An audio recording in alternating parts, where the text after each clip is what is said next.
Hello, air signs! Welcome dito sa inyong reading. So, alamin natin ano ba itong mga messages, mga dapat nyong malaman, mga posibleng kaganapan, March 24 hanggang 25. Ayan.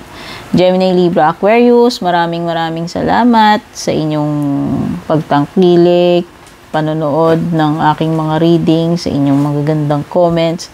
Kung bago po kayo dito, please don't forget to like, share, follow, and subscribe. Shoutout sa ating mga YouTube channel members, sa mga nag-avail ng subscription sa ating Facebook page, at dun sa mga nag-avail ng mga personal reading services at yung mga suki natin sa mga personal readings. Ayan. Meron pa rin tayong ongoing 50% discount promo. Hanggang March 31 yan. Sa mga balak mag-avail, hanapin nyo lang yung link ng aking official Facebook page na kasulat sa description below. Doon po kayo mag-PM, no?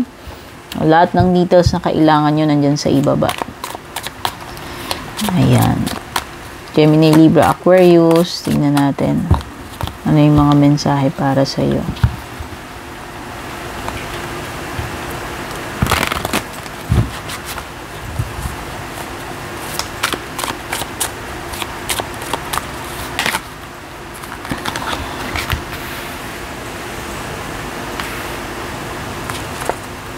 Taurus energy, may Scorpio dito, meron ding Gemini. Baka meron ka niyan sa chart mo. Or baka yan yung mga taong makakaharap mo, no? May Libra. May Capricorn, no? Ayan. Scorpio, Gemini, Capricorn, and Libra. Ayan yung mga makakaharap mo dito. And Taurus pala. Taurus. Naku, so nakikita ko dito may biased energy, pagiging one-sided, no? One-sided. May pinipilingan, hindi patas. Yung iba, kung nag-ano kayo, kung iniisip ninyo babayaran kayo ng umutang sa inyo, mukhang hindi pa kayo mababayaran itong mga araw na binanggit ko, ano? Ayan. At yung kung kayo naman yung magbabayad, no? Lagot kayo, pero parang hindi ka rin, mukhang hindi ka makakabayad. Baka kapusin yung budget mo, syempre. Humingi ka ng palugit dito. Okay? So, either ikaw yung hindi mababayaran or ikaw yung hindi makakabayad dito. May mga utang eh. Tapos, meron ditong parang bias nga yung sinasabi ko, parang hindi napapaboran, pero merong hindi napapaboran, hindi patas. So, pwedeng meron ditong siya na lang lagi yung binibigyan, siya na lang lagi yung tinutulungan, siya na lang lagi yung kino-consider, tapos yung isa hindi.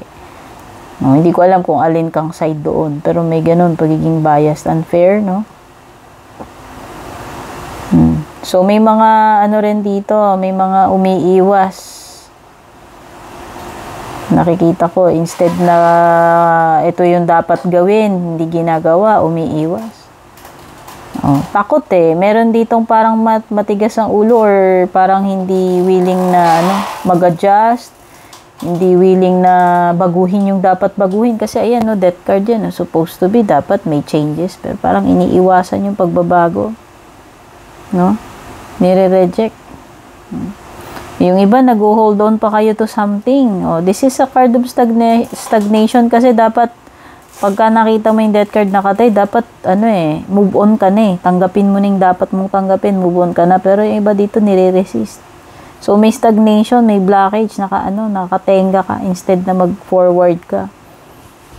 Paatras eh, paurong eh. Walang progress pag ganyan. Iba takot. Fearing change. Ayaw magbago. Okay? Ayan. Stagnant energy. Eight of Swords and Death card in reverse. Maliwanag. No? Why hold on? Bakit ayaw umusad? Ba't ayaw tanggapin yung pagbabago? Bakit matigas ang ulo? May stuck ka dyan. Kung ikaw yan. Or if you are dealing with someone na ganyan yung energies nila, pati ikaw madadamay, madadrag ka sa ganun. Okay? Wala na, puro nega na yan pag ganyan eh. Hindi na makakaalis doon eh. Kasi nga ayaw eh. Hindi siya willing to accept. Ikaw man yan or yung ibang tao na nakakadil mo. Okay, yung iba dito napipigilan kayo kasi 8 of Swords yan. May restriction.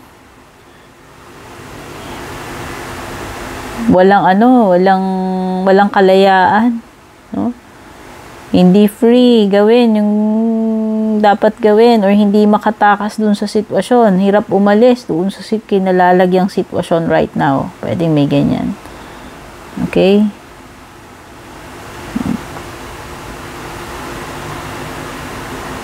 Walang energy ng parang na-trap or walang magawa or limited yung kilos.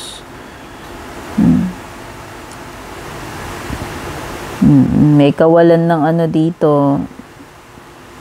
May kawalan ng inspiration. Meron kang Ace of Cups in reverse. O yung iba parang may nagbago na dito, parang nawala na yung nawala na yung connection, nawala na yung feelings, no? Kung dati-rati, gustong-gusto mong ginagawa yan, o dati-dati nafe-feel mo na masaya siya sa'yo, or nafe-feel mo na mahal ka niya, ngayon parang iba na. So, parang merong nagbabago dito ng heart. This is a change of heart, no? Ace of Cups in reverse. Pwedeng iba, this is a blockage. Kagaya ng mga cards na tinutukoy dito, blockage.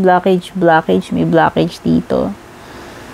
Okay, pwedeng iba, may mga feelings dito na hindi mailabas, hindi ma-express, no? Napipigilan, no? Or tinatago yung totoong feelings, hindi ma-express, no? Meron ka rin ditong Queen of Pentacles in reverse.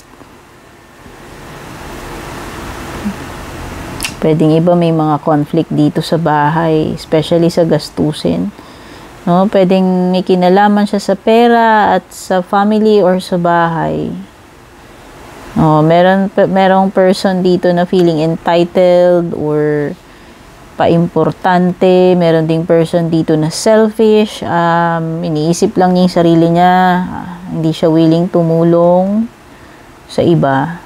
Pwedeng iba nagkakaroon kayo ng problema dito sa may mga trust issues or parang nagkakainggitan nga. Kasi nga, parang may nakikita nga akong bias energy dyan eh. Nagkakasama ng loob, nagkakasilipan. Bakit siya? Lagi na lang siya yung napagbibigyan.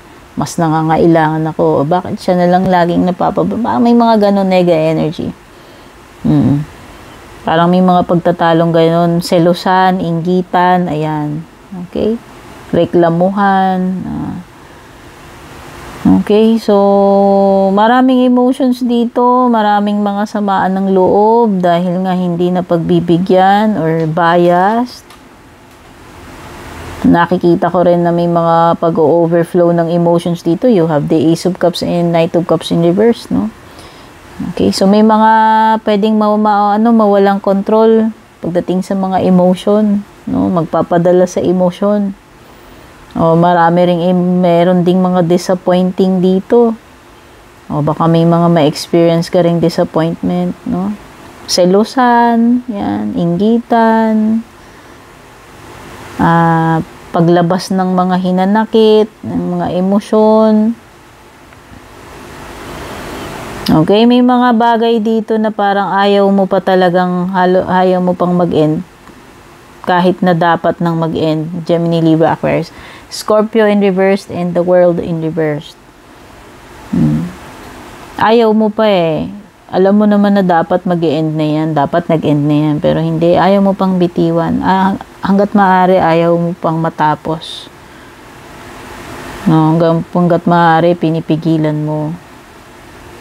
No, o pwedeng yung iba in denial kayo dito sa ending or yung dapat mangyari, kung ano man yung dapat mangyari na yan. Piniprevent nyo, iniiwasan nyo, or you are in denial. No, hindi matanggap, yan. Pwedeng ganun. So, nakikita ko dito dahil stagnant energy, pwedeng wala ka masyadong ma-accomplish itong mga araw na binanggit ko, 24, 25. So, pwedeng wala kang makumpleto, matapos. Okay?